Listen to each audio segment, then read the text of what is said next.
You're listening to Tax Savvy, the art and science of keeping more money in your pocket. Each episode, we uncover specialty tax strategies, share expert advice, and talk through practical insights businesses use to stay ahead. Whether you're here to learn more about specialty tax or just want to make smarter money moves, you're in the right place. Today, we are talking with Bob Lewis, president at the Visionary Group, a company focused on helping accounting firms create and implement growth strategies.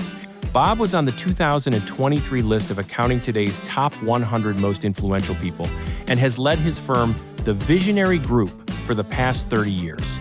The Visionary Group helps accounting firms with expert advice on the constantly changing dynamics of growth, including becoming better at business development and mining existing client relationships, prospecting, boosting capacity through offshoring, leveraging opportunities like private equity, and the hot one right now, growth through mergers and acquisitions, along with exit and succession planning for CPA firms.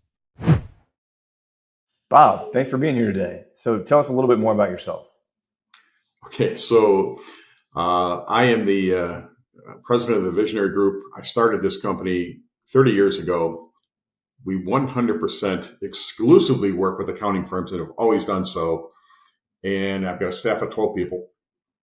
We are known right now very specifically for what we do in the M&A sector for the accounting firms. We do about 20 plus transactions annually. We help firms assess their ability to remain independent. We help them with decisions like data analysis on the client side, pricing, things like that. But I don't want to get too much into a sales pitch. So let's hit the show. What are you looking for, Ryan? What would you like to hear? No, that's great. So yeah, my first question. You've worked with accounting firms, smaller, all the way up to top 30 firms across the country. What growth challenges are top of mind with CPA leaders right now? Okay, so the number one in the traditional marketplace right now has been AI. They're all trying to figure out how do you adapt to artificial intelligence? How do you incorporate it? Artificial intelligence, and by the way, we don't sell artificial intelligence services or products. So I just want to make that clear. Okay. AI is still very much in its infancy, specifically for the smaller firms. Now, some of the larger firms, the top 10 firms, have made significant investments in that. They're using it pretty well in the marketplace. But even so, the overall use of it is limited right now. That's one. Second thing, and to me, where it gets to be more important, is survival. Can these people remain independent? Is it even sustainable? Because we hear from a lot of firms that go, we really want to remain independent. Well, do you have an independence plan? No. What's your strategy to remain independent, compete against firms that are larger and have more capital? Yeah. Haven't thought that through. Need to create an independence plan. Third thing is opportunity. In this marketplace right now, there is not a managing partner in this country where he or she is not looking at this and going, is there a financial opportunity here for me to do something different? Is there money that's accessible and available? And then what do I do about the infrastructure? I mean, I've got to put capital aside to invest in this infrastructure. It's not just AI.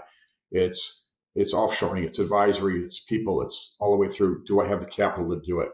And is it smarter for me to plug into somebody else who's already got this in place?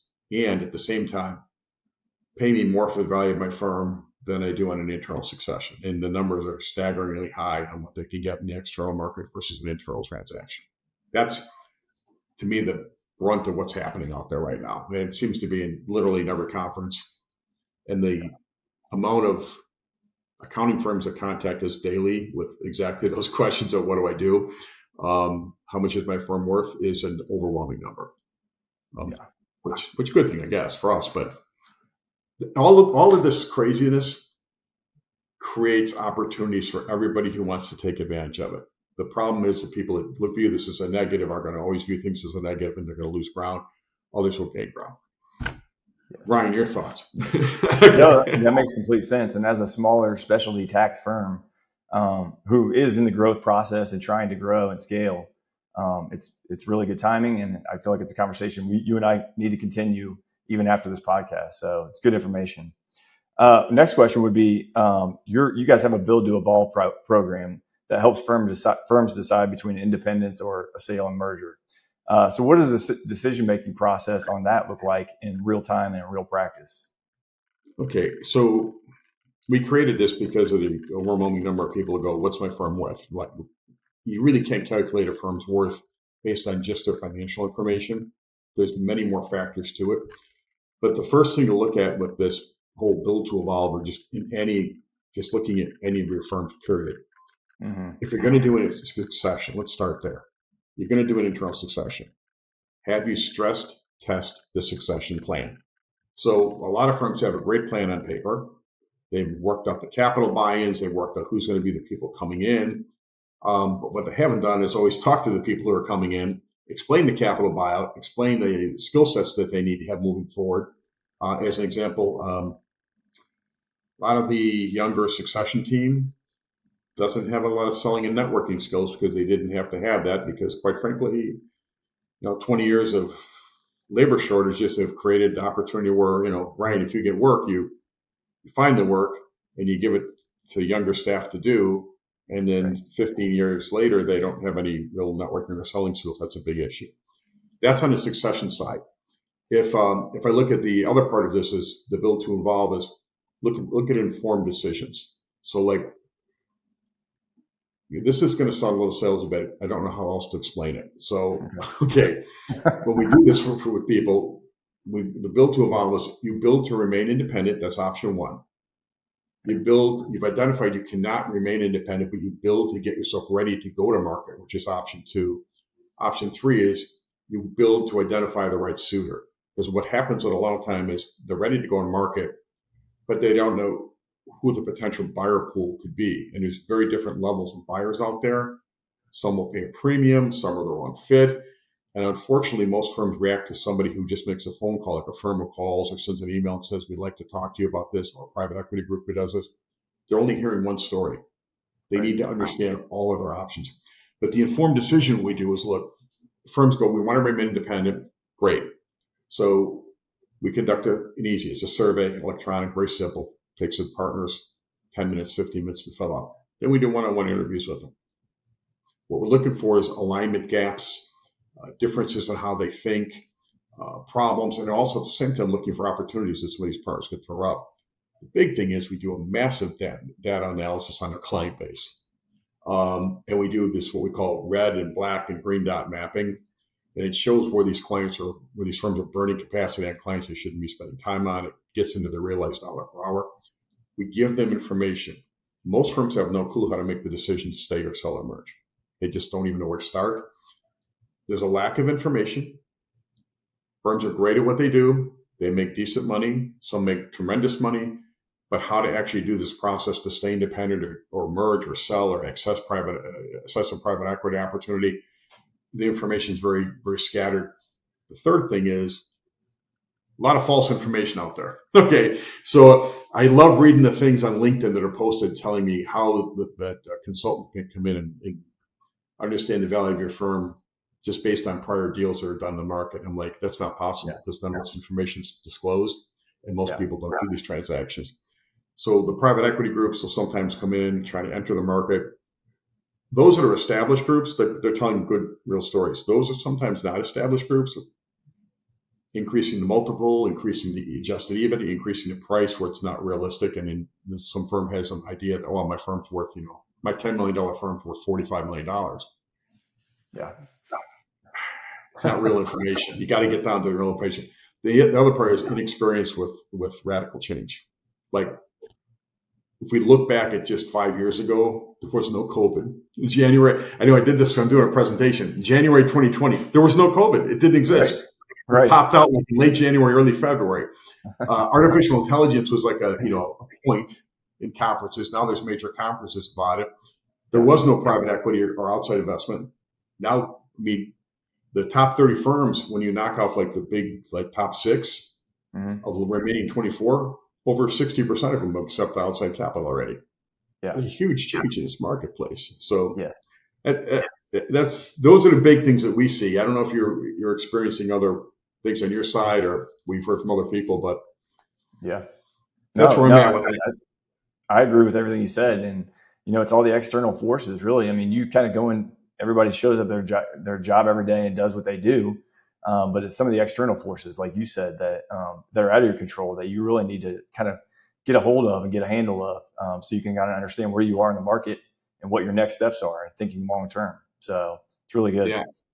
I feel Okay, with fortunate at that, this because I learn a lot from partners. So yeah, yeah, I yeah, learn a lot from other people. That's the nice part about this. So yes, we're kind of smart, but not super smart. But we learn a lot from people. So yes, yeah.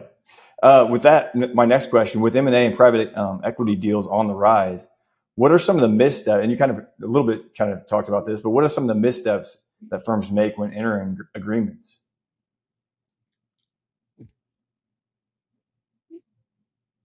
Uh, did you lose me? Pause, Amanda. yeah, no problem. Let me kind of Okay. explain it. The first one is typically the multiple. Okay, it's people get focused on the multiple. So the way the math works in these private equity transactions or in any firm valuation really is you get to an EBITDA and then an adjusted EBITDA number. The adjusted EBITDA is the key, and then there's a multiple applied to it. The multiple will vary based on how badly I want your firm. It could be your location, it could be a niche. It's all kinds of things can impact the multiple. The adjusted EBITDA is more math. And people get focused on the multiple and miss the adjusted EBITDA component, which is really the most critical component in my mind of getting a baseline established value. Second thing is compensation reductions. So most of these firms don't understand. Well, they understand, but they don't want to hear it. If you're gonna go to maybe a private equity solution instead of a traditional merger, and I'm gonna give you cash up front and roll equity and stock, I'm taking your partner compensation in half. So if you're making 800,000 a year, you're now making 400,000 a year. Mm-hmm. Okay, they don't like that. Okay, but at the Yeah. same time, I may be giving you $5 million in cash or $20 million in cash at closing at half your comp. That part people have to understand. There's no other way for the math typically to work. The other part is most people don't understand the value of the equity roll. So if you sell 70% of your firm to me, keep 30%, that 30% is going to be converted into some form of stock with your equity roll, which could sell at a much higher multiple. So you could have a second event that would be quite more beneficial in some cases than the first event, even though you sold the majority of stock on the first event. Yep. The other part is not selling the upside. So most firms don't have deep penetration in advisory services. Their realized dollar per hour could go up, the utilization could go up. Their non-billable hours, just converting like 5% of those hours to a billable hour, makes a huge impact on the adjusted EBITDA, which is a huge impact on firm value. Those are the basics that we see. The big thing is people don't understand how the firms are rolling stock now and how the stock side of a firm works as opposed to the old traditional deferred comp side, which, by the way, is almost 100% dead. Yeah. Yeah, the deferred comp programs just are getting all eradicated as the outside investment comes into play. Yes. Yes. Yeah, and we see a lot of earnouts too, right? I mean, is that usually part of the deal? So yeah, so in all of these transactions, there's an earnout target. So Ryan, if I go to buy your firm, I'm going to base the value of the firm based on what we think it's worth today and what it's going to continue to do moving forward. Mm-hmm. So an earnout target is normally set at a reasonable number. Sometimes they aren't, but it should be reasonable. So that if you miss your earnout target, there's some clawback on how much we paid you or how much we're going to pay you in the future. It's basically a true up or an adjustment thing. Mm-hmm. That's the best way to look at that, which is fair. I mean, if you said you're going to do, you said you're going to do $5 million in profit, next year based on this revenue, and the revenue drops and the profits drop, the investment that the private equity company or the outside investment group or the traditional firm made needs to have an adjustment into what they purchased. It's a reasonable thing. Yes. Also, there's working capital in these transactions. There's sometimes some firms have minimum, like a losing the term, Ryan. Like I'll charge you a 5% management fee, or I have a preferred dividend. Those are things to look for in transactions, which I'm not a fan of the management fees, but I'm sure some people aren't fans of some of the things we think too. So a lot of options in the market, though. Yeah, and I get it. I mean, these are risky investments sometimes. You do your due diligence, but they're risky. So you just they're trying to protect themselves too. I get it, totally get it. Do you want to know the real key on how this whole thing works? Sure. Why it's being done? So I can buy your firm at, say, a multiple of 7. Say I buy $1 million of your EBITDA at 7, because that's what you're producing, okay? Mhm. You independently on your own can't sell that for 14 or 15 or 16. But if I put it into a group, by the way, I'm not a private equity group. We just work with all these groups, to be clear. Mhm. But if I put that into a larger group and all of a sudden you're part of a $200 million firm, Yep. that 7 that I bought you at, that $1 million, I can now maybe sell that at 14 or 15, 16. Yeah. So I Right. could make $7-8 million off of just your EBITDA sitting as it is. Now you're going to get a share of that, but for the most part, you can't do that on your own. Yeah. Everybody wins in that situation. And that's really the crux of what this is really all about. And if I can get in and improve your EBITDA, even better, because now your EBITDA is higher and your multiple's higher, and everybody makes a lot more money. It makes total Also, sense. you can make investments too, which is critical. But Yeah.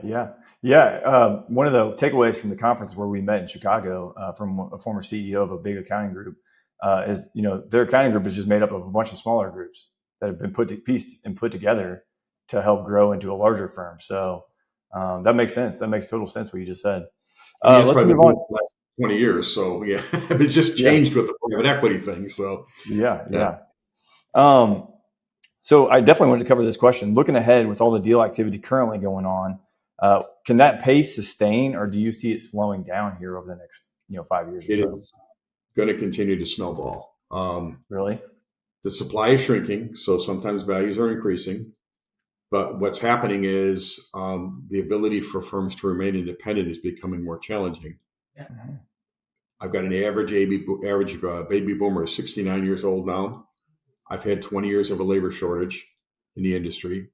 So my succession teams aren't always complete. So I may need 6 people to take out the current leaders, and I've got 3 strong ones, but I'm still short 3. Yeah. And the option is only going to be to merge it or sell it, or go into a firm that accepted outside capital. There's just so many different options on how to exit or transition.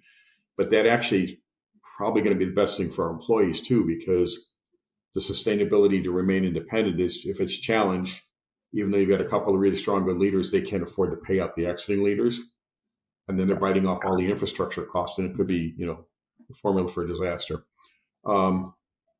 But that's really going to continue. That it's the succession teams that have shrunk is really what's causing a problem. The other issue is internally. If my partnership agreement says you're going to buy me out at 1 times revenue, or however you get to that equation, maybe it's 0.8, Mhm. and my firm on the open market is worth 1.4, 1.5 times revenue. That's a difficult decision for the current leaders, because they're getting more capital and more value out of their firms than they did 4, 5, 6 years ago. Remember 5 years ago, there was no private equity. So my only other option was to sell the firm either internally or merge it upward. And Right. typically, values were 0.8 to 1.2, and now their values are much higher externally. Yeah. So that's a big thing. Okay. Yeah. Curious on what phase 2 is going to be? Yeah, I am. Absolutely. It's the mystery. Okay. Okay. Who's going to buy up all these rolled up or investment backed firms? I've Because right always now, wondered that. only Citron Cooper is the only one that's executed twice. They were bought by New Mountain, and then they were sold to Blackstone. Okay. That's the only one so far. Now, rumor mill is pretty strong that there's going to be quite a few of these transactions being sold in the next year in 2026. But the buyers are going to be larger private equity groups, maybe some. I've got speculation on maybe some outside foreign accounting groups. Like, why wouldn't a London-based firm want to open up a U.S. office by buying a branch made up of $200 million U.S. firms, $300 million U.S. firms? Yeah. I do see that as possibly coming. Also, I think phase 2 could be a lot of them are trying to go public. Like Anderson just filed for an IPO back a few months back. They look like they're going to go be the second publicly traded CPA firm. Some firms have gone ESOP. It's just, that's where we're heading with all of this stuff, and I think it'll be very interesting. And it was needed for the profession, because it was getting a little bit stale. And now there's stock option opportunities for younger professionals. They don't have to wait 30 years to get a deferred comp buyout. The market's changed significantly. But Yeah. that's where And I see opportunities for the younger partners or younger staff to kind of grow with those larger firms, right? You're a yeah. smaller fish but you're in a much bigger pond, and there's more upward trajectory for those kind of Yeah, employees, right? we've kind of called that the entrepreneurial role. Yeah, So like I don't have to go outside and create my own firm now because I'm not happy with where I'm at or I don't see the opportunity to grow. You've got inside channels inside these firms to open up arms and advisory, open up specialty niches, open up all kinds of areas. And if you want to take an active role and lead it, most of these firms are welcoming you wide open to do that because they're looking for people to think outside the box and take actions other than just kind of grinding out the return or grinding out the audit. They're looking for people who can help them expand their firms. All these firms are going to become more diverse. They're just not going to be compliance focused. They're going to be compliance advisory shops. And, I think eventually my version of which will probably far exceed where I'm going to be at in this profession. I'll probably retire by then. I think you're going to see basically an equivalent of a superstore where the superstore is going to have the accounting work in it. It's going to have consulting work in it. It's going to have HR services. It's going to have everything you want, wealth technology, advisory. insurance. Yeah. I'm going to Yeah, walk in and go, okay, yep, here's my business. You can handle it all. And I think the accounting firms are going to be the lead dogs on all of this and be yep, able to pull this whole thing together. But that's a few years away probably from happening. Right now, we got to get through this whole investment and retirement age of the aging baby boomers, I think, to make this all work right. yeah, It's a good time to be an accountant. They make a lot of money, and yeah, their jobs aren't as boring as they used to be, where it was just work a lot of hours in tax season, and then yeah, yeah, yeah. yeah. So No, and I love the cross selling opportunities too when you have kind of the one stop shop. So that's great for the employees too, and it creates more of an opportunity. So love it. All right, yeah. My last question, really. So beyond transactions, how can firms reshape, just the M&A transaction world and succession planning? How can firms kind of internally reshape pricing, capacity, service mix to create more profitability now? they they they have to do really three things here. One is they have to create internal capital. Okay, they have to find a way to go. Okay, I've got the wrong clients here. I've got the wrong pricing model. I don't have the right selling skills. So one of the things that unfortunately exists in a lot of firms, and we'll see a lot of write downs. Every Mm-hmm. single dollar written down requires $3 more of sales to be made at a 33% margin. So every time I write down something, so if I write off $100,000 in billings, I'm writing down $300,000 really because I need $300,000 to replace that profitability. Right. That's the one thing. So how do you create the internal capital? Second thing is client analysis. You need to understand what you have today. Firms are burning capacity on clients that are under 80% realization, under 60% realization. They're not charging the right realized dollar per hour, although the realization percentages may go on at 90 or 100% of what?